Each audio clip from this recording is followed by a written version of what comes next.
started here. My name is Dennis Barber with the Partnership for Male Youth. I want to thank everybody for joining us this afternoon. We will be, first of all, the session is being recorded, so it'll be available after the fact. We're going to be taking questions later. We're going to have 5-6 presenters, and then we'll turn to Q&A, and we'll open up the lines. Right now, the lines are all muted. But you can send, if you have a question or something, you can send on the left-hand side of your screen. You'll see a chat. Well, there's a chat section that you can send a message in. Also online, you will be able to download. We have the presentations, the slide presentations of the presenters, and there's a list of the presenters and their bios that's up there as well, and also another PowerPoint about the program. So I'm going to walk you through the website in a second, but just to give you some background, the fact of the matter is that from the time that adolescent males leave their pediatrician's office to the time they're probably in their mid-30s or 40s when they have a crisis, they really don't seek out health care, and they don't receive it as a result. Which differentiates them from females of that age because they see a gynecologist at least for contraception, and the gynecologist essentially becomes their gatekeeper for health care. So some work has been done in this area in terms of sexual reproductive health. Dr. Bell and some others have done some work in this area, and there's been some literature on it and some research on it. And we started with that as a foundation, and we worked out from there and decided that we were going to try to take a comprehensive approach to bring together all the information that was out there, the research that had been done in a range of areas, so that we covered as many as we possibly could. That's how we got to the toolkit. In terms of where we go from here, or in terms of how we got to the toolkit, we not only did an extensive literature search, but we interviewed over 100 people. And these were medical experts, national organizations, health-related organizations, and so on, to get a sense of whether or not they thought that this program would be of value and whether they thought we should proceed with it. And the consensus was that this is something that was needed, and they had all agreed that it had not been done.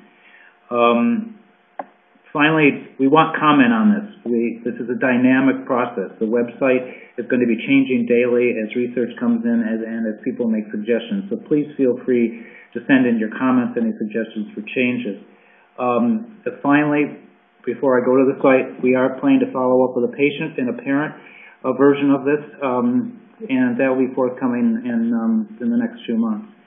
So now what I'm going to do is I'm going to go to the website. Okay.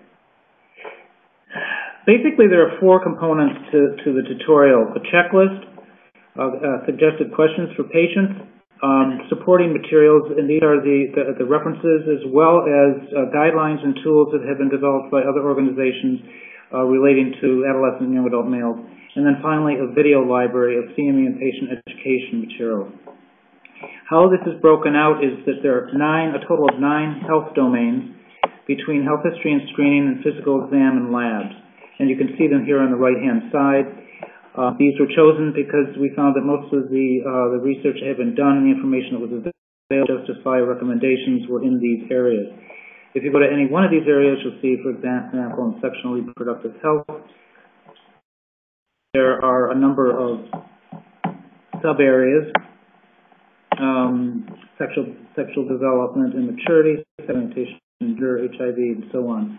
Each one of these areas have sub-areas in them. So, and as I said, each one of these has not only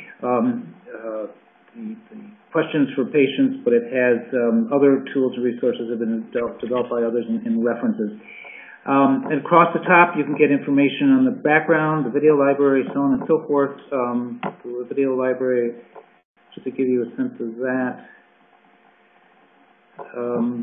is broken up into the same areas that the checklist is and the questions are. So the 4 components of the toolkit right now, and as I said, we're going to be adding further components as we go forward. So from there, I'm going to move on to our speakers, and the first is Dr. Arthur Esther.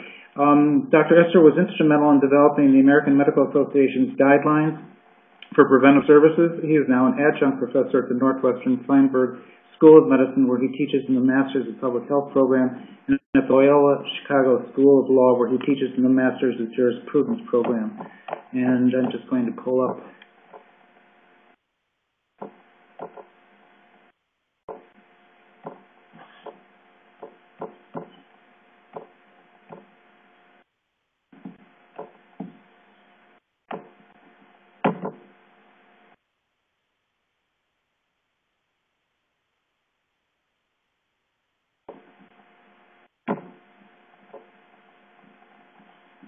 There we go. Okay, Art, take it away. Yep. Good afternoon, folks. While working with the American Medical Association, became impressed, me and my colleagues, that while we paid an awful lot of attention to various issues faced by adolescents, that there really was not much of a discussion about a comprehensive way to address these issues within a healthcare setting. Became a big believer that rather than focusing on, again, a single tailored categorical issue such as sexual reproductive health or violence or smoking or alcohol and drug abuse, that it was better to lay out for providers the whole panoply of preventive services and aid them in how to assess the teenagers who they saw to be able to address the particular issues that those teenagers might have faced. So we spent, probably over 10 years developing and implementing and studying the implementation of adolescent preventive services. Sort of the key issues here, the key concepts that we worked with was that, to develop a comprehensive, scientifically justifiable recommendations for services that targeted youth 11 to 21. We worked with an interdisciplinary panel of people recommended by national organizations, medical and non-medical, including nursing and social work and nutrition. And we came up with 24 recommendations that addressed 4 categorical types of services. The manner in which health services are provided to teenagers.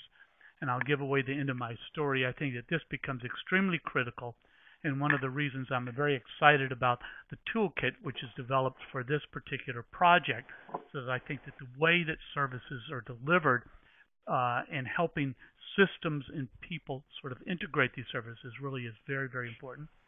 We had recommendations on health guidance for adolescents and their parents, screening to identify various issues, and immunizations. We felt at that time, now this is 18 years ago or so, it seems like forever, represented really a major shift in the delivery of health care to teenagers, and that health guidance, screening, and immunizations would become central and not merely peripheral to routine health care. We also paid attention, as I said previously, to focusing on this comprehensive package rather than targeting isolated categorical issues. Our expectations for developing our guidelines for adolescent preventive services is we expected to improve the quality of care for youth, to change the focus of health services from curative to preventive medicine, to organize the content and delivery of these services, reduce health care expenses, and improve research capabilities. Our vision, and again, I would suggest that this is a vision for any of us who are dealing with youth, and including this particular project, is that how do we have a regular schedule of clinical preventive services that become institutionalized for youth, similar to the way that well child visits are institutionalized for infants. So it always struck us that we put all this emphasis on sort of 0 to 5 or so, but really there was relatively little emphasis on sort of the packages of services that young people need when they enter adolescence and going into the young adult years. We had experiences implementing and studying implementation in various health systems, including school-based health clinics, HMO clinics, private practice systems, and from that, in community-based clinics, and from that, we really learned, I think, quite a big deal, and learned that it's critical to focus on engaging the system change when integrating preventive services. That we have to have champions within that system. It usually, at least in the systems we worked with, had to be a physician, but that physician could indeed allocate and distribute the authority, if you will, to others. But there had to be someone who said, I want to do this.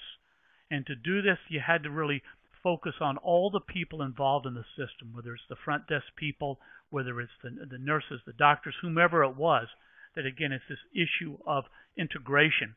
And probably most important of all is this concept that one size does not fit all.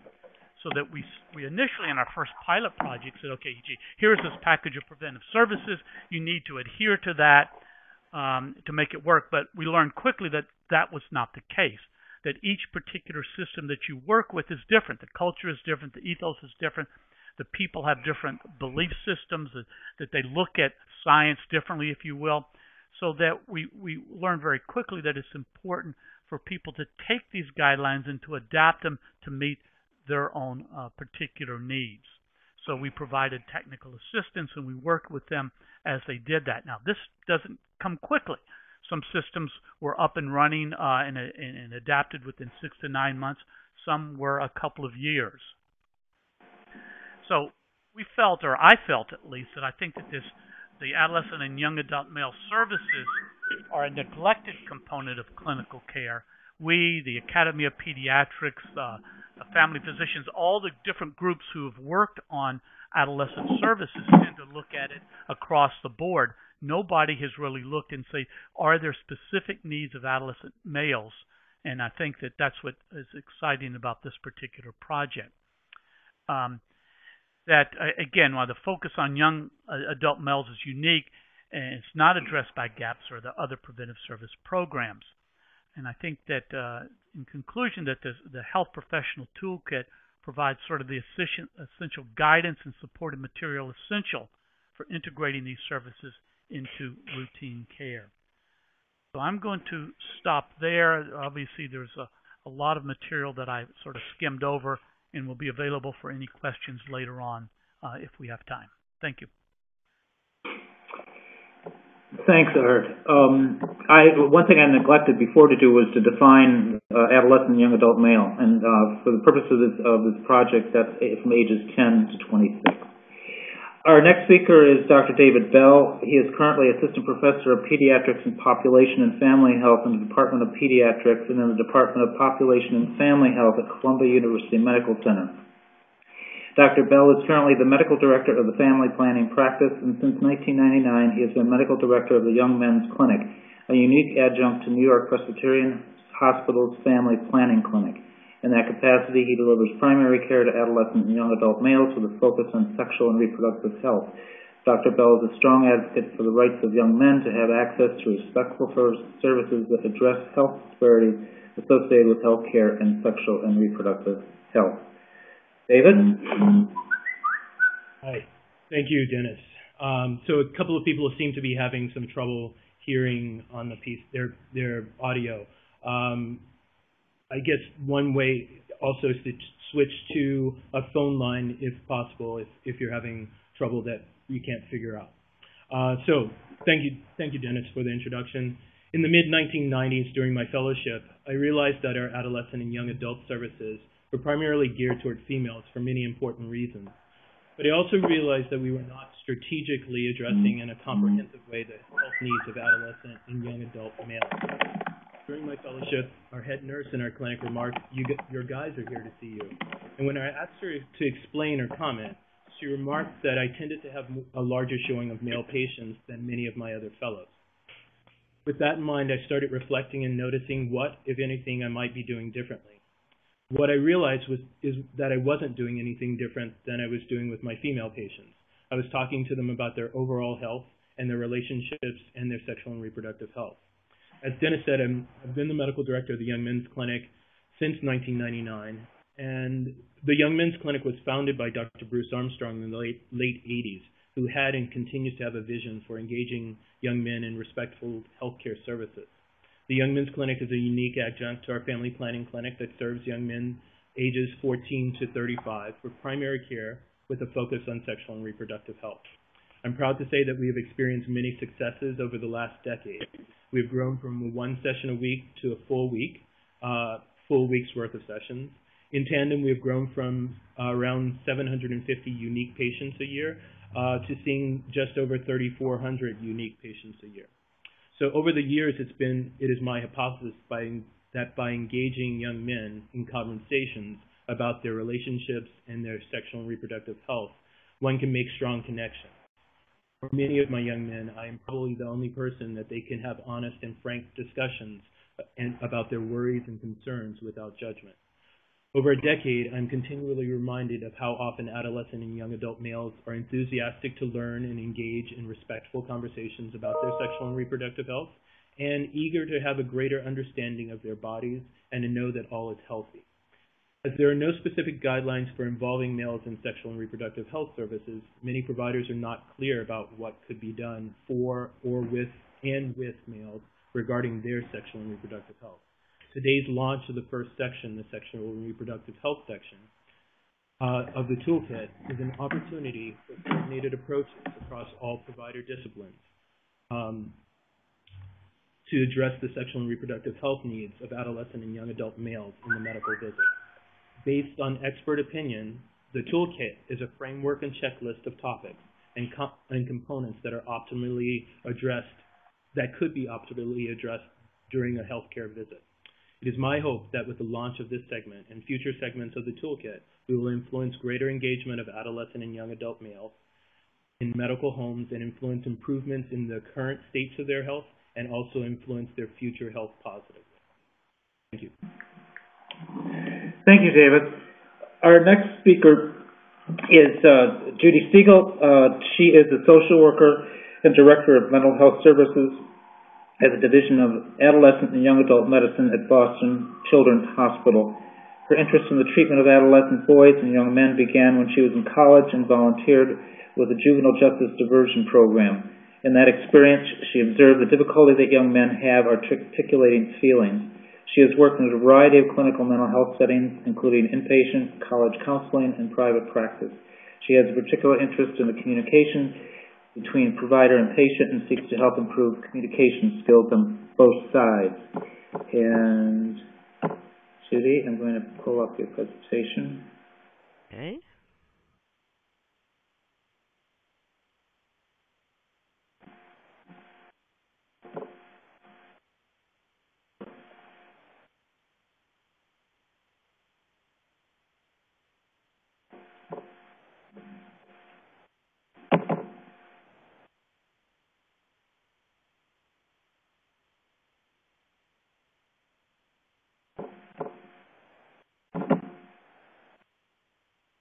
Here we go. Okay, good afternoon, everyone. But I'm not. Aha. I can't advance it. So, Dennis, can you help me with that? Absolutely. Okay.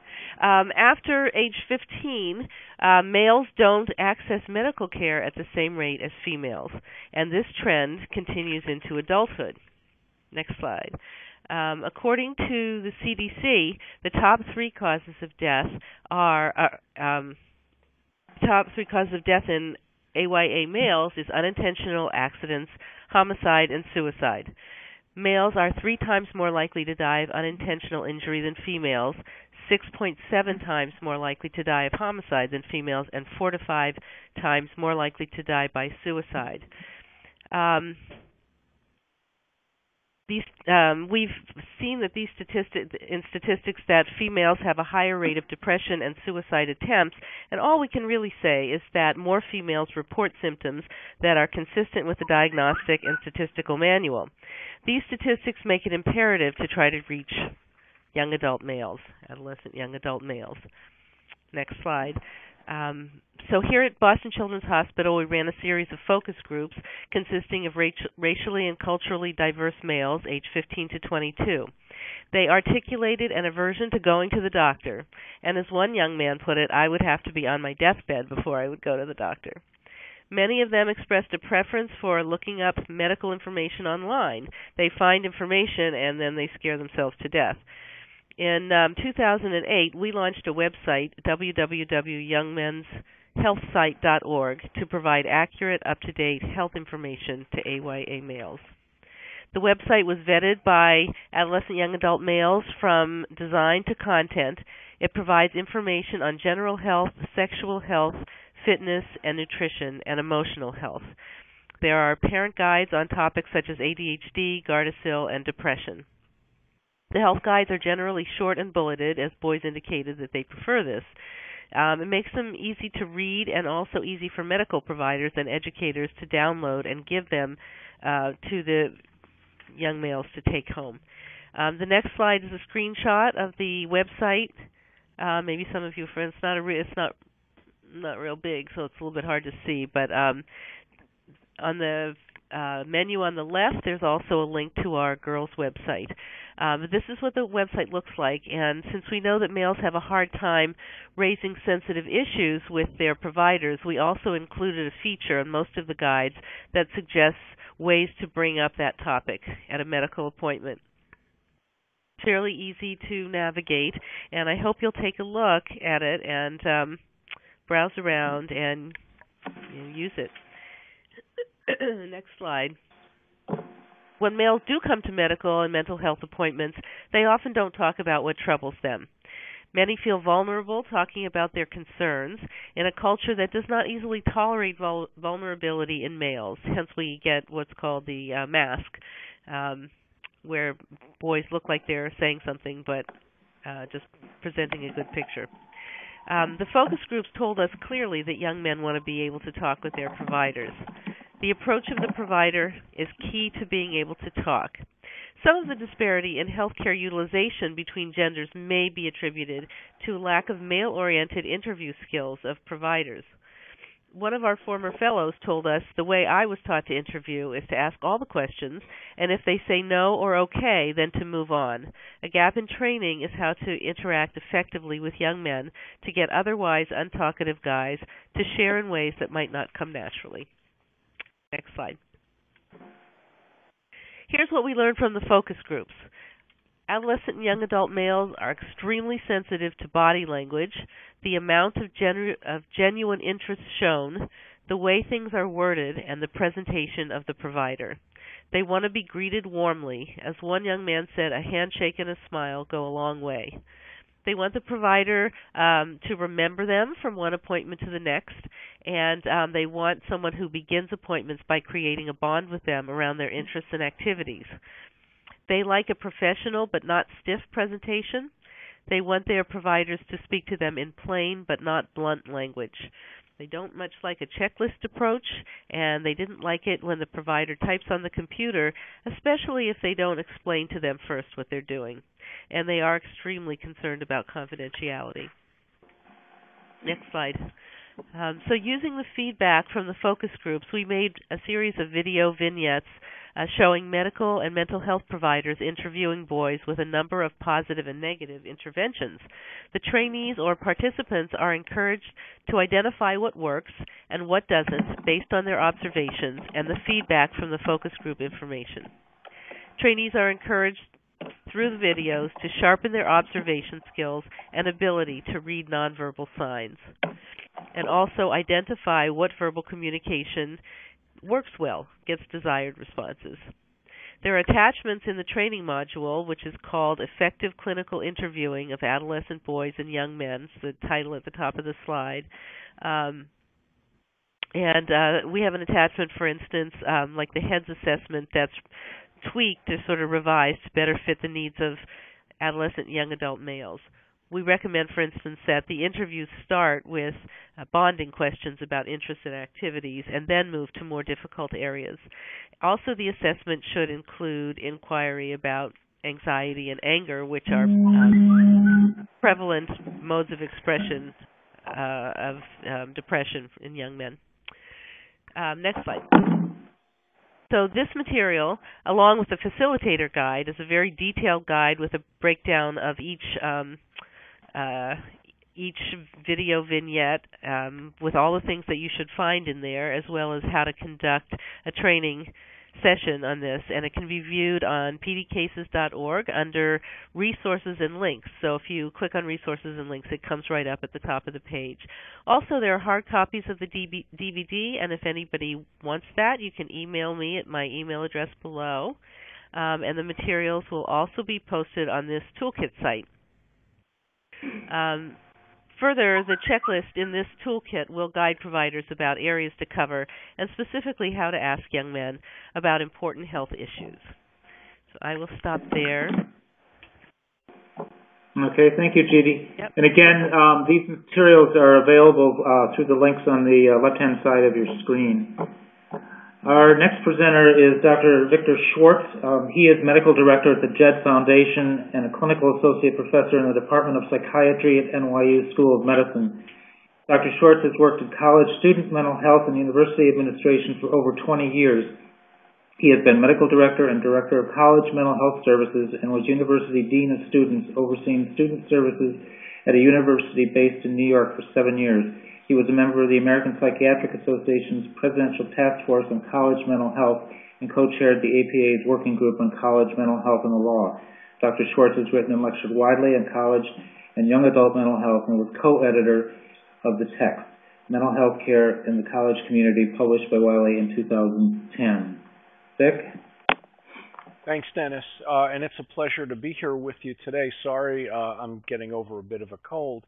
I just wanted to expand on a couple of comments that Judy made, but first, just to let everyone know, the Jed Foundation is a nonprofit charitable organization that focuses on promoting mental health and preventing suicide in the college and university age population. Recently, we've actually begun working more directly in the substance abuse prevention area as well as part of a partnership with the Clinton Foundation, which we've just established.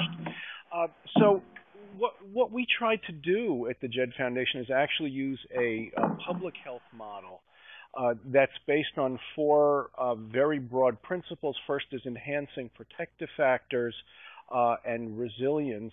The second is early identification of young people with problems, which I think is very relevant to the work that Dennis is doing with the Partnership for Male Health.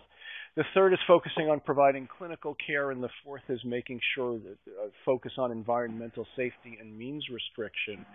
But to go back for a moment to this issue of early identification of problems,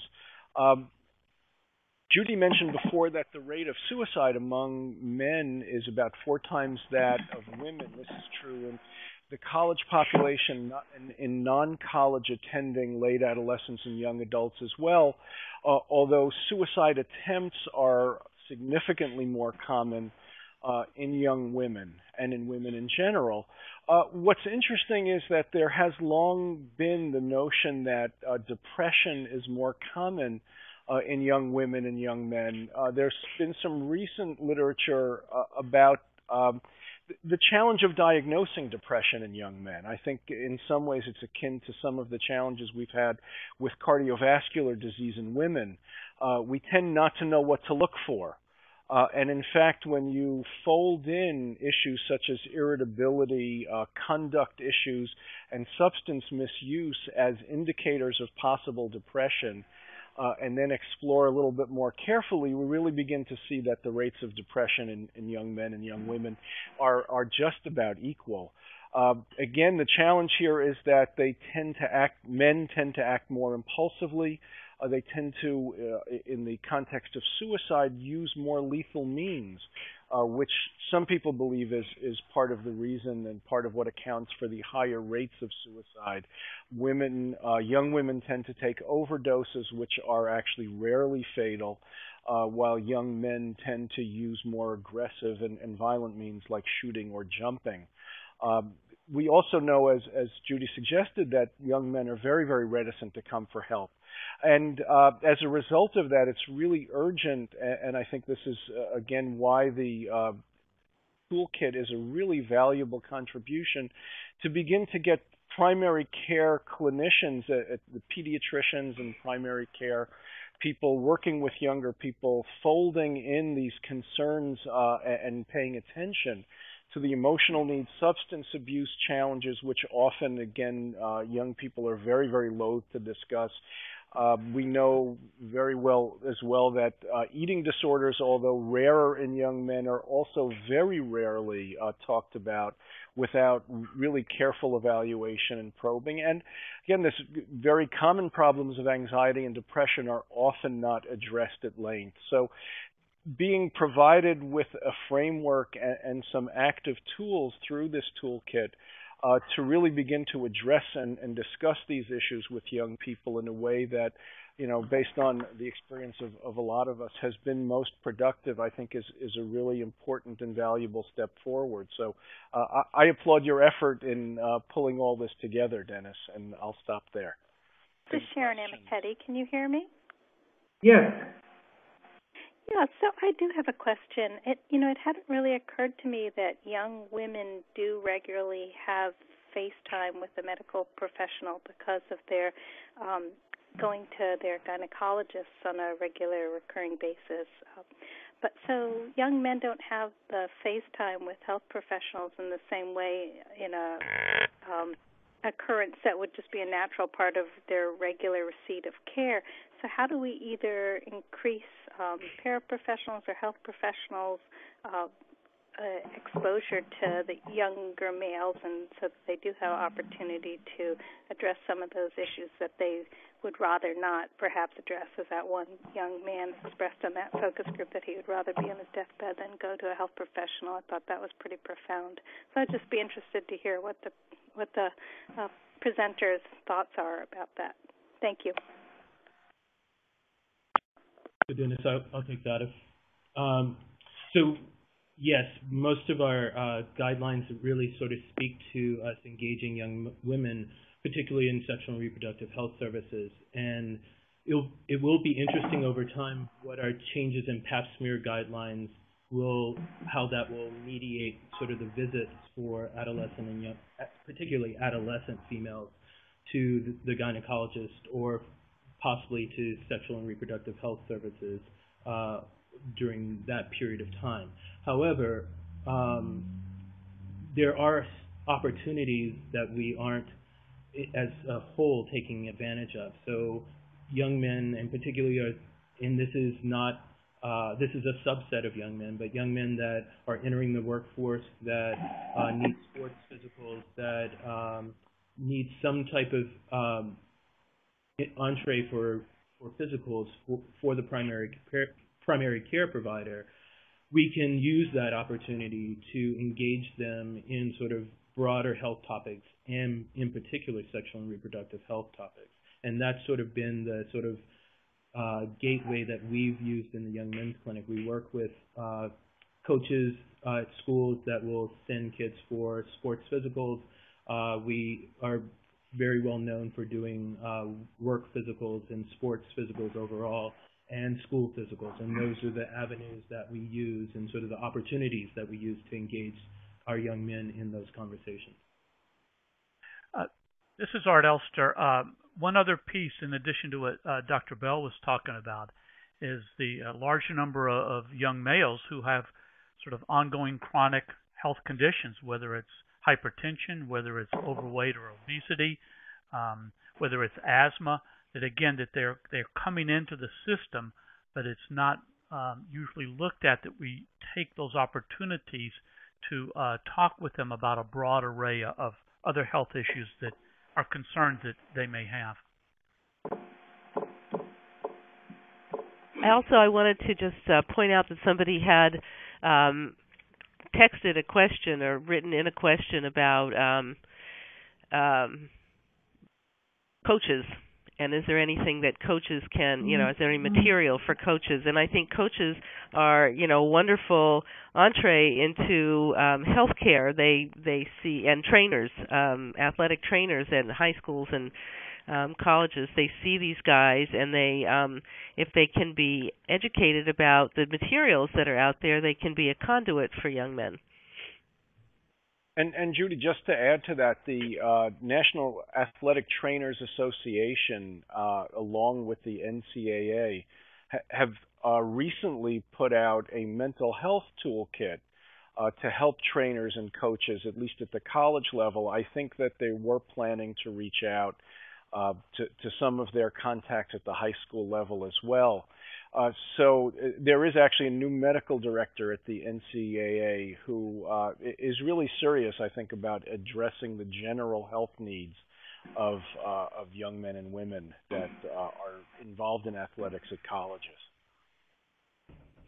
That is one of the questions we have to face. I've said that we can develop all of the recommendations possible for what kind of services that AWA males should be getting, but then we need to figure out where are they interfacing with the healthcare system, and to increase access, we have to increase their interaction with the healthcare system, and that's probably one of the greatest challenges. There was a question that was asked about testicular issues, and Dr. Pellman, who is not on live but just texted me, the answer to the question about testes is yes, it is addressed, and we hope to have more on testes self-exam for AYA population to access. Shelley typed in a question about time constraints by providers, and does the toolkit address that? I think that really is a extremely critical question. The toolkit itself takes the position that if you've talked with youth and young males, and if you have identified the need, that you can use this information to drill down further. I think that, again, I focus on health systems and the need for the system to look at how one does some kind of a general assessment for the youth, but so by the time that they get into seeing the private provider, who has much more limited time, that provider has a better understanding of what to focus on. So what we did with our GAPS project is we had a very simple questionnaire that the kids would fill out in their waiting room, and that would help to lead the provider in their clinical interview. I don't think that these types of tools are diagnostic assessment tools, but I think that they can help the provider to understand that this is a green light issue that may not need further attention, or this is a yellow or red light issue for which the provider needs to spend more time. And if I could add, well, go ahead. While doing a broad screening, obviously takes a bit more time up front. The hope that we try to look towards on the mental health side, at least, is that you actually get to the young person before they're on their proverbial deathbed, as commented by that student in Judy's presentation, that in fact spending a little bit more time up front hopefully gets you to prevent and avoid more really bad and crisis situations, which obviously, dealing with those, they may be someone else's problem. They may wind up being emergency room problems. But in fact, in terms of the system as a whole, they wind up eating up a tremendous amount more time and resources. One of our providers sort of takes the tactic that the first appointment is really a relationship building appointment, that he's not going to be able to go through every item that the insurance company wants him to, and that's, what a follow-up appointment is for. But he really attempts to engage the young man and build a relationship, which helps down the road in taking care of him and helping him take care of himself. I would definitely support that position. You may ask many questions, but the first appointment, particularly first, is really about relationship and sort of engaging them for the future. There was a question here about the issue of a checklist and typing into computers, and the fact that the kids don't like that. One of the things that we're hoping to look into with the patient follow-up project is methods for getting information from patients that are user-friendly. There has been limited research in this area, but one of the options would be to have the the patient fill out something electronically on his iPad or what have you. And then there will be a screening procedure after that to whittle it down so that when he gets to the healthcare provider, they've been able to identify what the major problems are. The other thing I wanted to mention was in the toolkit, we have two things. One is the key points in each section. These are the most important points for folks not to miss if they don't read anything more in that section.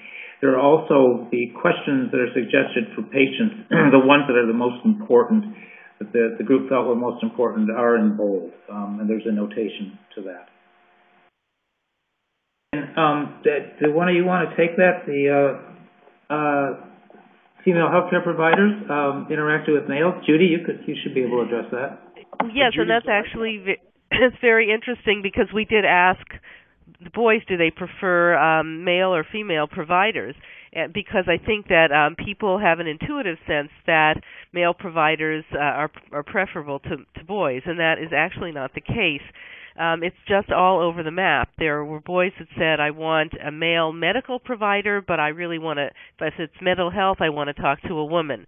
There are others who said, I want a female medical provider because I don't want a guy touching me. But I think, to talk to a counselor, they would understand me better.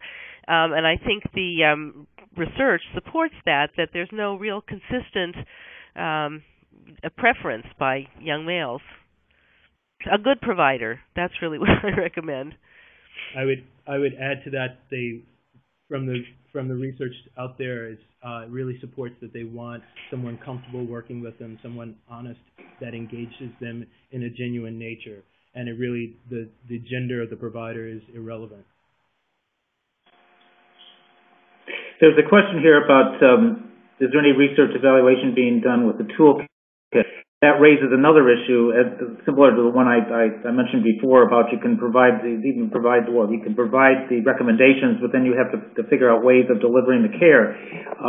One of the things that we're hoping will come of this in the long term is development of a research agenda for adolescent and young adult male health care, because that was one of the things that we found in putting this together, that there clearly are gaps.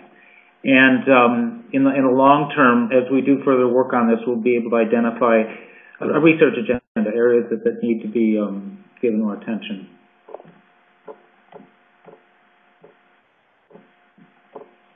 So there's one question about how much are we factoring in the prospect of masculinity as a predictor variable in compliance to these programs offered. It's been my experience, more than sort of a research experience, that yes, from the research it says that masculinity, or at least hegemonic masculinity, factors and variables that a per individual might buy into may be hindrances for them connecting to healthcare services. Practically, however, I would say that most of the sort of facade of sort of the hegemonic masculinities, if they step in across the threshold for whatever reason, and if you provide the space that's open and connecting and genuine, no matter what facade they have outside, they actually drop that facade to actually have great conversations, discuss their emotions, discuss their healthcare concerns in the office with their provider.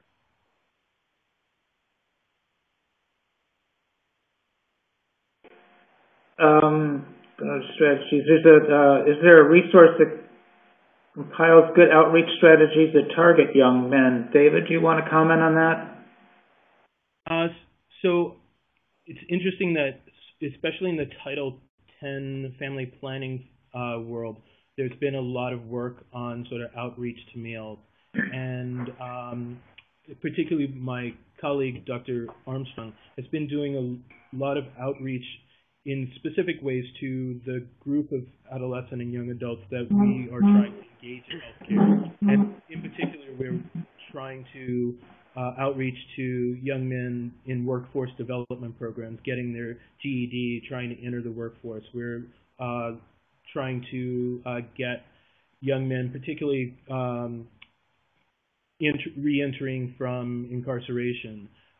We are also looking to engage young men in college campuses. So we have a variety of different strategies for each one, some of which are working with community-based organizations and educating their staff. We work with coaches in high schools, and sort of educate them about our services and what we offer. And then we also have an ambassador program, in a sense, for community colleges, where we have at least 2 to 3 young men from each community college work with us. We have workshops for them. We talk with them to engage young men on campuses around healthcare discussions, and also tell their other students about our services to engage in healthcare. Dr. Pellman has asked me to underscore the fact that the next stage to this project will involve developing similar resources for patients and for parents. Much of the information that is in the toolkit can be easily adapted for parents and patients themselves. As a matter of fact, even the way that it is right now, there's a lot of valuable information in there. But we want to construct resources that are just tailored to parents and caregivers and patients themselves. So I just want to respond to the masculinity component again. I agree that, yes, I did, and as many people do, we sort of really target the negative masculine sort of components, but there are positive traits as well. And there are many broader programs that seek to connect to the more positive aspects of masculinity, and particularly one is called the Strength Campaign, which is out of DC, and they speak about it's my strength not to hurt, and so it's really about violence and relationship violence, and sort of helping to relate to the strength